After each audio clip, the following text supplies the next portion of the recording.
So hello guys, welcome to my channel. So today we are going to talk about how to properly manage our money. So money is a tool that needs to be handled very effectively and wisely. So it's not about how much money you make, but how much money you keep. And also it's not about how much money you keep, but how you invest that money. Um, So sometimes you can tell yourself, for example, if I get more money than I'm earning right now, or if I get 2 to 3 times the money I'm making right now, I think my life could be better, or I could learn how to properly handle this money. But surprisingly, you can get it, and trust me, you ask yourself, where did the money go? And you can't try to trace that money. So it's not about the money you make, but how you manage that money. If you're getting 500 shillings right now, and you can't manage 500, even if you get 2 million shillings, it's going to be the same story. So money management is a habit that needs to be done and practiced on a daily basis. So before we dive into some few ways in which we can manage our money properly, don't forget to subscribe to this channel and please hit the notification button so that you don't miss out on any of the videos, the interesting videos. So money has very many different jobs. Some people think money has one job, and that is spending. But money has four like different jobs. Number one, money has a job to be saved.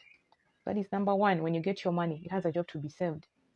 Number two, investing. Number three, spending. I mean, you need to spend some of the money you make because you toil for this money, so you need to spend some of it.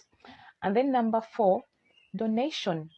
Money has a job to be donated, because realize that many of us where we are, we've been held by a hand of some good person out there. So when you get money, it's also a very good habit or a discipline to donate some money to some people so that you're not selfish, where everything is all about you. You're spending your money, you're saving your money, you're investing your money, and some people need to benefit from the money that you're making. So how do we manage our money? So we manage our money by having a budget for this money and planning for this money. Because the moment you don't budget for this money, trust me, you can never manage the money properly. Let's assume the total amount of money you're getting equals to 100%. So we are going to divide this money into different percentages every month or every time you get money, so that you can handle it very well. So the number one thing that money should go to are your necessities. These are your daily needs: the feeding, the rent, the transport, the fuel. So let's allocate 50% of our money to the necessities. So 50% has gone to the necessities. Then the second percentage should go to our investment.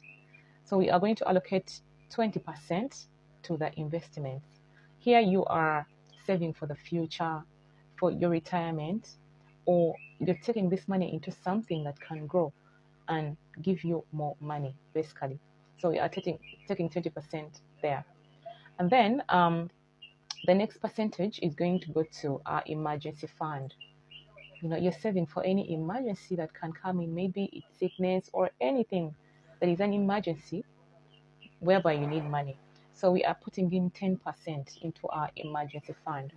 And then we are putting another 10% into fun, because we need to have fun.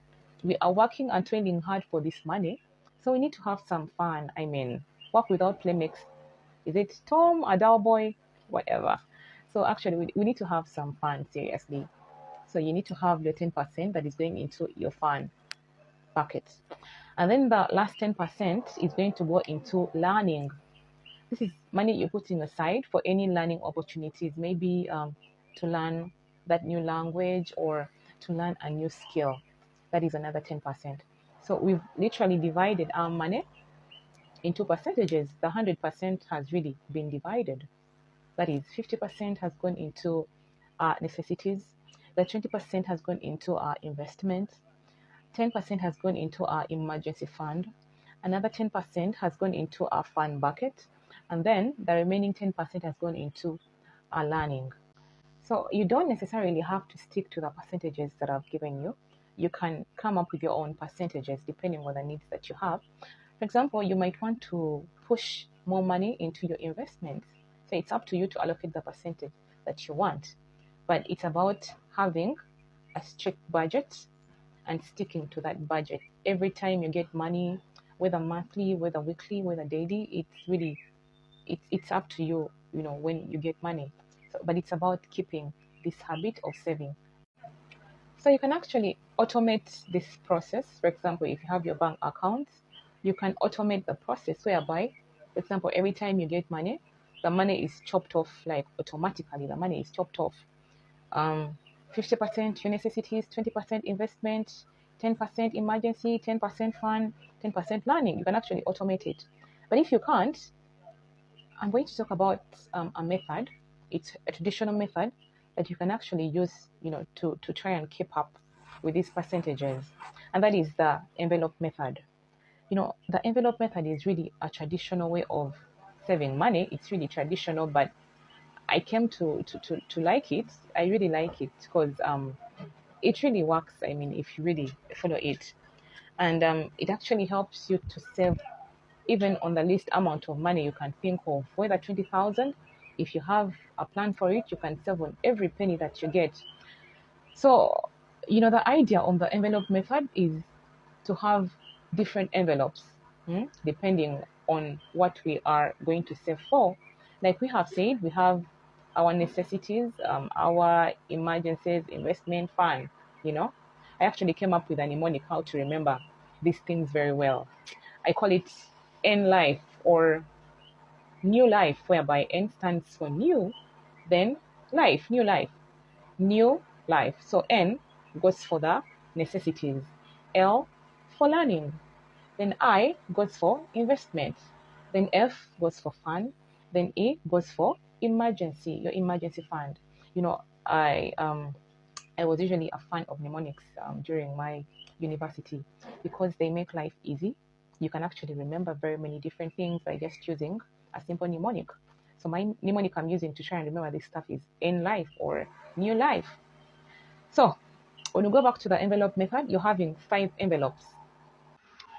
So we are having the first envelope for our necessities, the second envelope for our emergency fund, then the third for our investment, the fourth for our fund, and then the fifth we're having it for our learning. So you do the same thing, divide your money into different percentages and then you put in those envelopes. So in that, even if you get a 20,000, you're very certain that you're going to divide this money into the different envelopes. Then at the end of a month, per se, you can transfer the money to the bank when it has really accumulated. But the beauty about this is that it's going to help you to save on every penny that you get, You won't have to spend money unnecessarily, you won't. And then the other thing, it helps you from becoming broke. It really helps you from becoming broke. There are really circumstances whereby you get money and then you really allocate the money to all the things that you need. And by the time you realize you don't have any penny left, whereby even if they call you for an emergency, you don't have enough money to try and handle that emergency. That is because you didn't budget and plan for your money well. But if you do, you won't run out of money because whichever emergency that comes, you've already allocated money for the emergency. And it doesn't mean that you're not enjoying yourself. You're actually having fun. You can get what you want because you already have an envelope for your fun. If you want to eat something good, if you want to buy something nice, you can actually easily buy it whenever you want because your envelope is there for your fund. So you can never go broke anytime you have your money available. So don't forget to subscribe and also hit the notification button or bell so that you don't miss out on any of these interesting videos. So basically this is how we are going to manage our money properly, by having a specific budget for it and sticking to that budget, by sticking to those percentages, whichever money you get. Trust me, it works. And you can't go broke with that kind of a system. You can't go broke because every time you need money, you have already allocated the money. So you are going to really properly manage your money like the wealth people. So that is the end of our session today. I'm really humbled by your presence, by viewing this channel and this information. We are trying to have financial literacy, all of us, so that we can have better tomorrows. So be blessed.